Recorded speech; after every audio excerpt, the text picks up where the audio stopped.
I first wanted to write, I was just a little kid.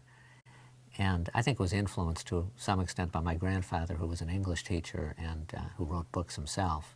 But I was just surrounded by books. Everybody read books, my mother, my father, my grandparents. In about 1961, I would say. It was not long before Salinger's Franny and Zooey was published, and Alexandra and I would go into Barnes & Noble every day and ask if Franny and Zooey was out.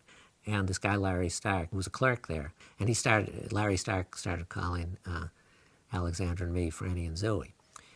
And Larry had a vision that Cambridge in the 60s was the same as Paris in the 20s, which in conjunction with that, he decided he would start a press, which in the manner of all great presses everywhere was named the Larry Stark Press.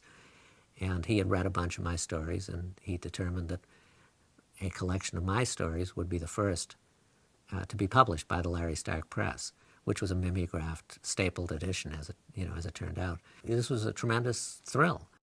I think that in a sense, writing fiction probably was the best preparation in the world for the switchover to nonfiction, even though I never planned on the switchover. This friend of mine, Bob Smith, and I just fell into the blues when we were 15. We just fell head over heels into the blues. His brother Sam had come back from the Newport Folk Festival and had brought a bunch of records back. And among those folk records were a few blues records. And when Bob and I heard those, we just flipped.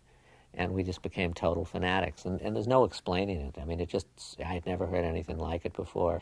But from that point on, and we did nothing but pursue the blues. We just haunted the listening booths at Briggs & Briggs and Harvard Square. I think as it turned out, and this was the great irony of my life, that the nonfiction gave me an opportunity to explore so much wider worlds.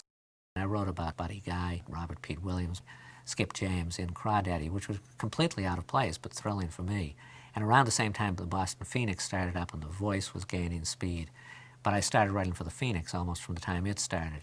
But the only reason that I wrote for, about this, about the music for the Phoenix, for Crawdaddy, for whoever else I did, was to tell the world, to tell people how great this music was.